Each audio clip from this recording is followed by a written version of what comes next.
RT is sitting down with the co-organizers of We're Change Chicago, Saad Ali and Steve Kroc. Thank you for joining us today. Thanks for having us. Thank you. Saad, let me go to you first. There's a lot of controversy in the U.S. surrounding what We Are Change represents. For those who don't know, can you tell us what the organization is really about? Right, yeah. We Are Change is basically a citizens-based, grassroots, peace and social justice movement that started out in New York following the events of September 11th. We actually have over 200 chapters internationally. And we're not left, we're not right, we're nonpartisan, we're about right and wrong. We try to educate the public by handing out free DVDs. We confront politicians, media, everywhere from people who attend Bilderberg on issues that really matter to the American people. We try to become the media because many times the media doesn't ask the hardball questions that need to be asked or just don't cover it. What about Barack Obama? He was promising change from Chicago, and you guys are here now saying basically what he's offering is not enough. Is that right? Well, what he's offering is more of the same. It's kind of like a status quo that I think people in America are waking up to now, that a lot of problems George Bush created handed over to Obama, and so people think that, oh, you know, now Barack Obama has all these problems that were handed to him, what's he to do?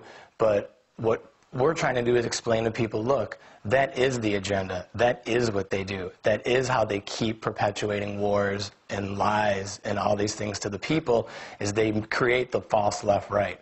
And so we're here to shatter that. Now, a lot of people in the U.S. tend to often call We Are Change conspiracy theorists. What do you say to those people? A lot of the issues that we cover, they call it conspiracy, but we bring facts, we bring documents, we bring quotes. We bring the evidence. It's not conspiracy. What was once conspiracy theory is now coming to be fact. 9/11, for example, or global warming is another example. There's so many issues. We question the left, we question the right, and we don't leave anybody alone. One of the things you guys claim is that 9/11 was an inside job. And it seems that a lot of people in the U.S. get upset when they hear people say that. How do you convince them that you're right? Well, there's not a lot of convincing. It's mainly just pointing people to the evidence that is available.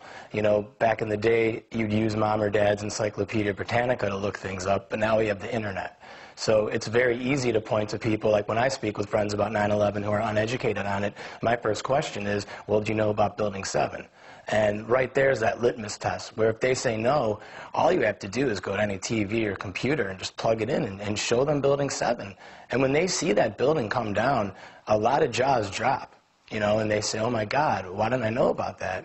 America has hit a point where we have to go do our own research, I guess, to figure out what happened, because that's where we start, is with Building 7. And until we get a clear explanation on why a plane that wasn't struck by a building came down, as long as you just show that to people, I mean, it's not hard to put that together, that there's way more to that story. And we're not here to explain to people what happened on 9/11. We want to know as well. And so we're trying to create a coalition of people who are all asking the questions and not getting mad at us. Don't shoot the messenger. So how certain are you that 9/11 was actually an inside job? Well, the thing is, we really don't know like who did it because of the amount of questions that there are. The 9/11 Commission they didn't cover anything that really happened. They didn't even cover Building 7. I mean, there's a new scientific report out that shows that there was military-grade nanothermite found in the dust of the World Trade Centers. Now, how do 19 cavemen come across military-grade thermite? I mean, it doesn't make any sense. These questions are just so overwhelming how they never answer it. And when you bring it upon them, when you confront them about it, they say nothing and just walk away, or they have their security or their goons just grab you, assault you, and take you out. So we're trying to get people aware that, yeah, we have questions.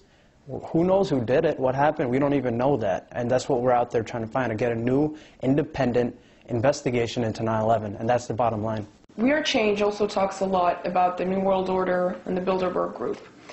What is it that you have discovered over the years that makes you talk about these things? Well, we discovered their own writings. There's all these decisions being made in secrecy behind our backs. And we need to vote on these things. We need to talk about these things, you know. People give us static for, why you talk about the New World Order and how do you know about this? And it's like, how don't you know about it? You see what they're trying to do. We see their meeting in Copenhagen. We saw what happened at the G20 and the security that they brought out. These people aren't playing games. They're not messing around.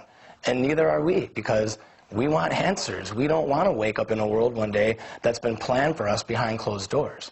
And so we want to know why they're meeting. We want to know what they're planning.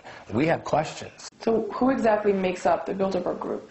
We know that they meet once a year somewhere in the world. We know every 3-4 years it usually ends up in the North American continent. We know they met in Chantilly, Virginia a couple years back. They were in Ottawa, Canada, and it's the world elite. Barack Obama and Hillary Clinton disappeared during the 3 days they met. So that's the real question, because it comes out who has gone there. The sheet of people, you know, the CEOs, the business, corporate, all facets. It's all these 120 of the world's elite come together for this. You know, we confronted Madeleine Albright and said, what were you doing there? What were you doing at Bilderberg Group? And she said, oh, I wasn't there. We said, we have videotape of you entering and exiting. What were you doing there? Oh, I was dropping somebody off. So, you know, you keep getting questions like that. So how, you know, we do need to know about these things. We have a lot of questions we need answered. You guys recently tried to confront Al Gore about climate change. Why do you feel he and other politicians would lie about an issue like climate change? Well, I think what they're doing is they're not lying about it. I think they're using the natural occurrence of this planet, because historians like Webster Griffin Tarpley, for instance, say, look, I study the Earth, I study history. It heats up, it cools down. It heats up, it cools down. Okay, this is happening, so let's create the scare behind it.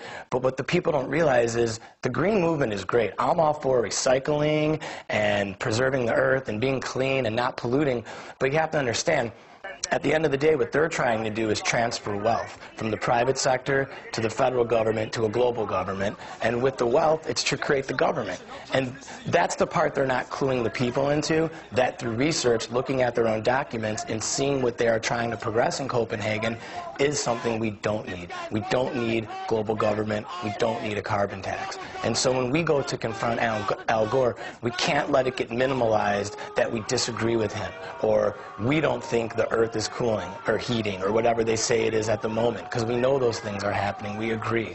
But we don't think we should have to pay a tax or be part of a global government because of it. I also want to talk to you guys about the war in Afghanistan. Do you think the American people have been given enough of an explanation as to why more efforts and troops are being sent there now? I don't think we're given much of an explanation on anything.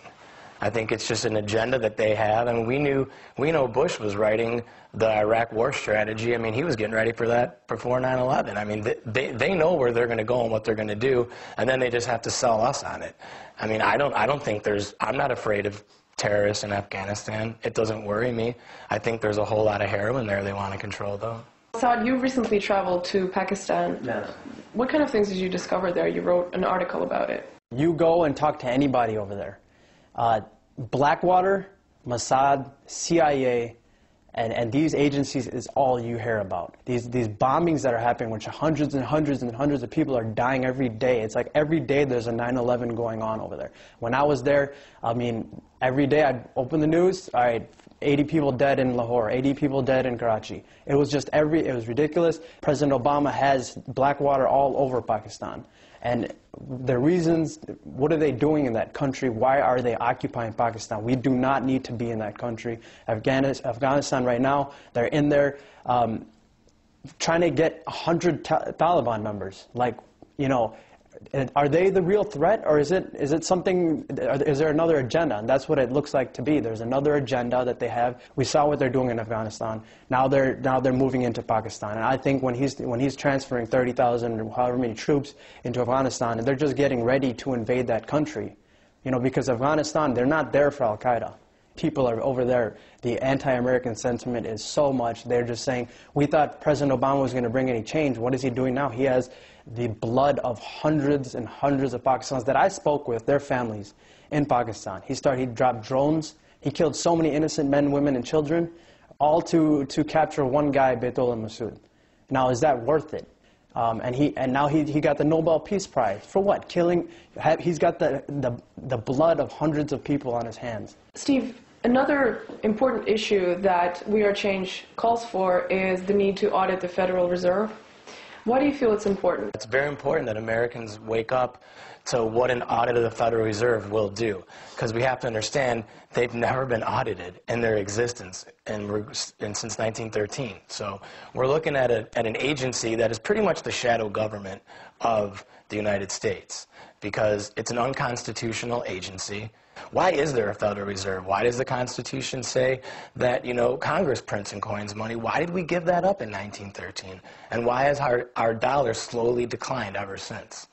You know, no one's doing anything to get out of debt. They should have on our newspapers the debt. Every day, that should be the headline. You know, we need to keep pounding into the American psyche, like, look at who these people are controlling us. And everyone needs to get educated on Ron Paul's bill, H.R. 1207 in the House and S. 604 in the Senate. We talk about everything because there's a big problem that a small group is involved in, you know, and the Federal Reserve is